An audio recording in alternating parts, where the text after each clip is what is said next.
clairvoyants. Paul and Dave have just emigrated from the USA to live in London. Paul's American mother, Jo, moved to London 2 years earlier and had recently moved out of her own 3-bedroom apartment to live a mile away with her newfound love, who she met on the internet. Dave and Paul are moving into Jo's old apartment, and she is putting an advertisement on the internet that the other room in the apartment is available to rent. Paul and Dave plan to go on a long weekend holiday to Venice, but change their minds and decide to go to Blackpool instead. In Blackpool, they are cheered to see the illuminations and stay in a hotel for 3 nights. Paul and Dave play bingo, watch a stand-up comedian and drink some beer and get half drunk. They go to an amusement arcade, and Dave loses a lot of money on gambling and game machines. Paul says, "Enough, Dave. Let's go." On the way out of the arcade, Paul buys some scratch cards and puts them in his pocket. They are walking down the Golden Mile admiring the lights and laser beams projecting into the sky, and pass a tall makeshift tent in a shop doorway off the main street with a sign that says, "Merlin the Prophet of Doom, how will you die? Inquire within." Merlin was waiting for them to pass by and he waves them in. He is wearing a purple turban. Entering the tent, Paul and Dave ask Merlin if he is a clairvoyant fortune teller. Merlin has an electric plasma ball glowing on a table, and also some smoldering joss sticks, giving a potent but relaxing odor. The tent canvas attenuates all of the street noise, but sitting down, they can hear a clock tick. After some banter, Dave buys from Merlin a plasma ball just like the one on the table for £50 in cash. Merlin and Dave play a guessing game with colored pictures and cards to test Dave for his extrasensory perception and self-clairvoyance. Dave gets an above-average score for his first try matching cards. Merlin then teaches Dave how to improve his card matching ability by focusing on the pair of cards after the target card is revealed and to build a mental story picture with a pair of cards for 15 seconds once he knows the correct answer, then to continuously renew the mental picture for the rest of his life. Dave is getting better at matching Zener cards. They agree to take a short break before trying with the Zener cards again, and they drink a couple of vodka shots. Merlin persuades Dave to download an app to his smart computer wristwatch by photographing a QR barcode next to a poster of the Grim Reaper. The watch gains a mode that shows a countdown of how long you have left to live and also displays the time and date of your death.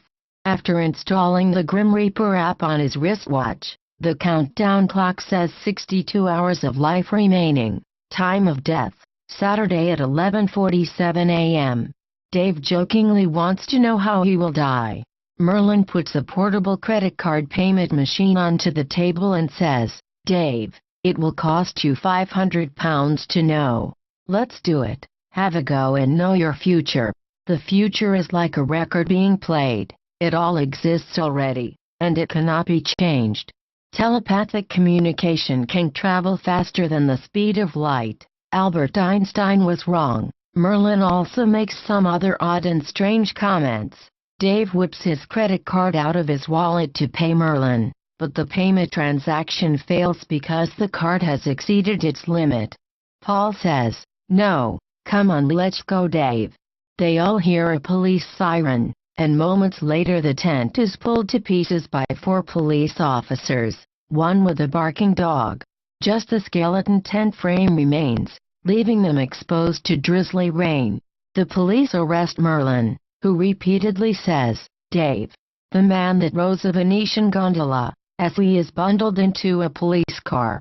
Paul and Dave continue walking down the Golden Mile and pass another fortune teller in a wooden hut that seems somehow more official and authentic.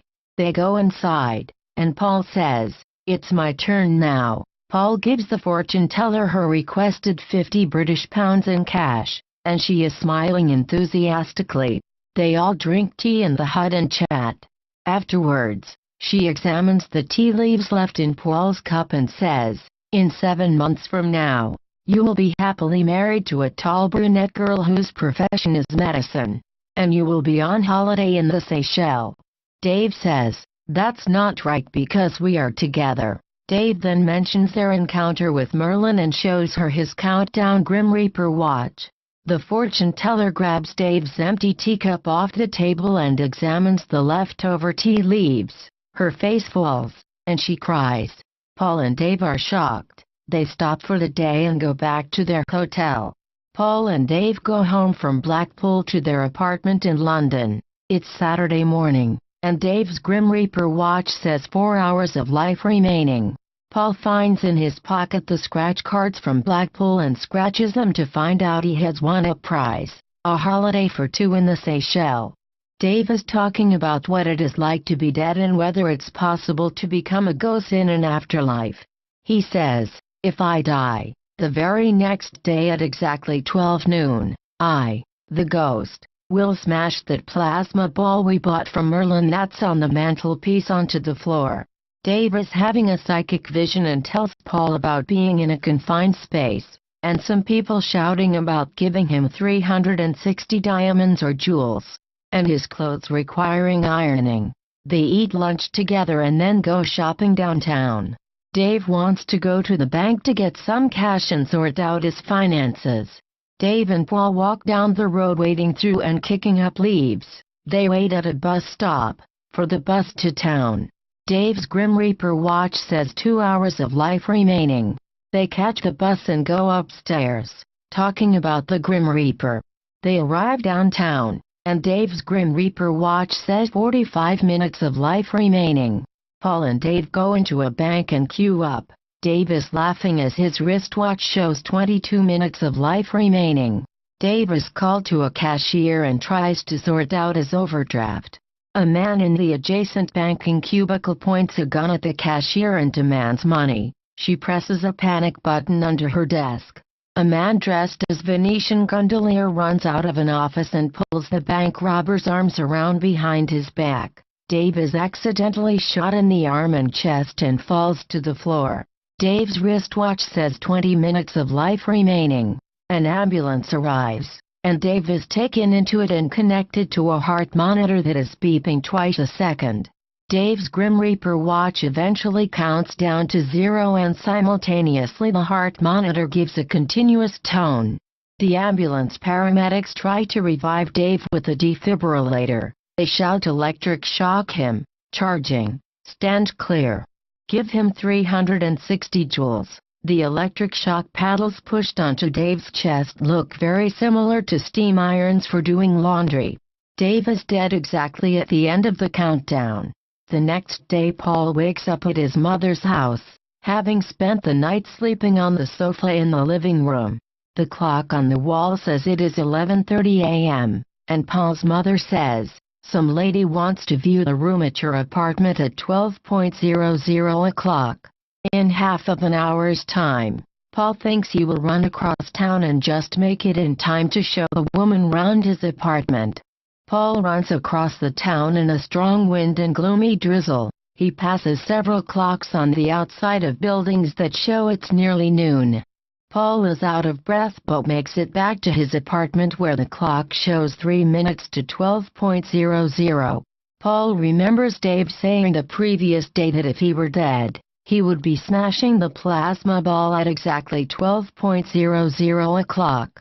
Paul stares at the plasma ball and the clock above it on the wall. It is 12:00 noon.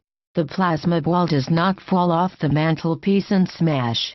The window of the apartment is open, and gusts of wind flap the curtains around and blow the scratch cards on the floor. Paul sits in a chair in total silence staring at the plasma ball, waiting for the woman to knock on the door and see the room to rent. The clock shows that it is 1 minute to 1 o'clock. Paul turns on the radio, and the announcer says, "It's coming up to the midday news.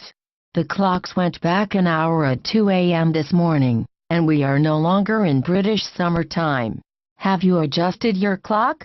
Paul gets out of his chair and immediately adjusts the time on the wall clock, which shows a few seconds to 12:00 o'clock.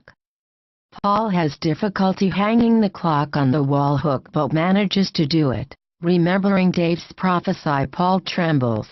Seconds later at exactly 12:00 noon, the clock falls off the wall, knocking the plasma ball below it onto the floor, and it smashes. It happened just like Dave said it would. Bewildered, Paul stands in the room and listens to the news about the bank robbery he witnessed yesterday. After the news, the radio plays the Beatles track, Love Me Do. There is a knock at the door. Paul opens it, and a tall, beautiful brunette woman stands there. She says, "Hello, are you Paul? My name's Kate, and I've come to view the room that's for rent. I work in a pharmaceutical laboratory as a technician and spoke to your mother Jo on the phone yesterday. Copyright sign, Gary Davis, October 2018.